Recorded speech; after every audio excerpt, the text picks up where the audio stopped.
الحمدللہ رب العالمین والصلاة والسلام علی اشرف الانبیاء والمرسلین اما بعد السلام علیکم ورحمۃ اللہ وبرکاتہ۔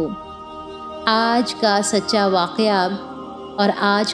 واقعہ ہے حضرت ابو بکر رضی اللہ تعالی عنہما کا قسم کھانا۔ جب حضرت عائشہ رضی اللہ تعالی عنہا پر تہمت لگی تو آپ نے ایک قسم کھا لی۔ اللہ سبحانہ و تعالی سورۃ النور آیت نمبر 22 میں فرماتے ہیں، تم میں سے جو بزرگی اور کشادگی والے ہیں انہیں اپنے قرابت داروں اور مسکینوں اور مہاجروں کو فی سبیل اللہ دینے سے قسم نہیں کھا لینی چاہیے، بلکہ معاف کر دینا اور درگزر کر لینا چاہیے۔ کیا تم نہیں چاہتے کہ اللہ تعالیٰ تمہارے قصور معاف فرما دے؟ اللہ قصورواروں کو معاف فرمانے والا مہربان ہے۔ حضرت عائشہ حضرت محمد صلی اللہ علیہ وآلہ وسلم کی بیوی اور حضرت ابو بکر صدیق رضی اللہ تعالی عنہما کی بیٹی تھیں۔ حضرت عائشہ پر جب تہمت لگائی گئی تو تہمت لگانے والوں میں حضرت مصطح بھی تھے جو حضرت ابو بکر کے قریبی رشتہ دار تھے۔ وہ انتہائی غریب تھے اور ان کے گھر کے تمام اخراجات حضرت ابو بکر صدیق دیکھا کرتے تھے۔ جب اس نے حضرت عائشہ پر تہمت لگانے والوں کا ساتھ دیا تو حضرت ابو بکر صدیق نے قسم کھائی کہ اب میں ان کی کسی قسم کی مدد نہیں کروں گا۔ اس پر اللہ تعالیٰ نے قرآن میں فرمایا کہ تم میں جو مال و دولت اور کشادگی والے ہیں انہیں اپنے قریبی رشتہ داروں، مسکینوں، مہاجروں کو اللہ تعالیٰ کی راہ میں دینے سے متعلق قسم نہیں کھانی چاہیے، بلکہ معاف کر دینا چاہیے اور درگزر کرنا چاہیے۔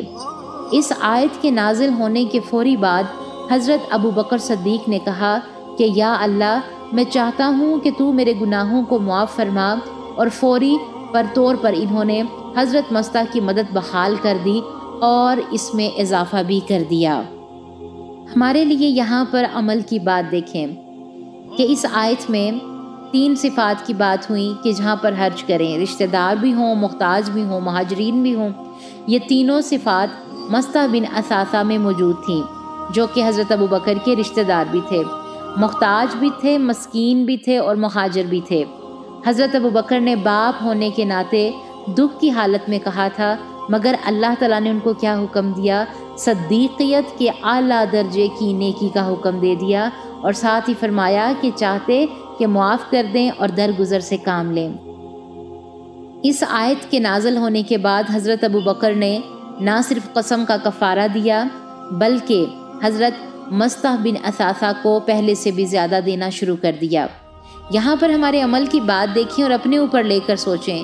کسی نے آپ کو بہت بڑا دکھ دیا ہو، آپ کی بیٹی پر الزام لگا دیا ہو، چھوٹا الزام نہیں، زنا کی تہمت لگائی ہو، تو آپ کا اس کے ساتھ معاملہ کیا ہوگا؟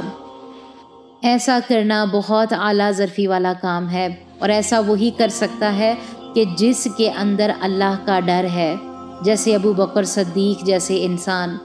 آج ہم رشتہ داروں کو صرف رشتوں کے نام پر نبھانا جانتے ہیں، صرف دنیا داری۔ جس انسان کو اللہ سے پیار ہے نا، وہ اپنے رشتہ داروں سے کبھی نہیں کٹے گا۔ محض چھوٹے چھوٹے شکوے دل میں رکھ کر ہم سالوں سال اپنے رشتہ داروں سے دور رہتے ہیں، اور یہاں پر بہت ہی عمل کی باتیں ہیں۔ یہاں سوچیں کہ کوئی بھی ایسے رشتہ دار جس نے آپ کو دکھ دیا ہو تو آج اسے معاف کر دیں، انشاءاللہ اللہ سبحانہ و تعالیٰ بھی ہمیں معاف کر دیں گے۔ اور یہ باتیں بتائیں اپنے بچوں کو ابھی سے ہی، یہ سبق بچپن سے ہی اپنے بچوں کو سکھانے والے ہوتے ہیں۔ رشتہ داروں کی نفرتیں پل جاتی ہیں ورنہ دلوں میں، ورنہ ہم معاف نہیں کر پاتے لوگوں کو۔ سوچیں کہ کیا ہمارا معاملہ بھی حضرت ابو بکر صدیق والا ہوتا تو ہم کیا کرتے؟ افسوس کہ ہم اپنی ان نفرتوں کو، جو کہ عموماً دیکھا گیا ہے کہ سسرالی رشتوں کے حوالے سے ہوتی ہیں، انہیں اپنے بچوں میں ٹرانسفر کرتے ہیں، جس سے بچے ان رشتوں سے نفرت کرنے لگتے ہیں۔ تو ایسا نہیں کریں، اپنی نسلوں کو، اپنے بچوں کو نفرت سے نہ پالیں، محبت سے پالیں۔ اپنی ذات کو چھوٹا اور اللہ کو بڑا سمجھیں۔ وہ ذات ہمارے لیے کتنی ہی وسعتوں والے دروازے کھولنے والی ہے۔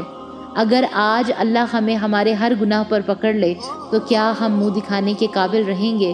کیسے اللہ تعالیٰ معاف فرمائے گا؟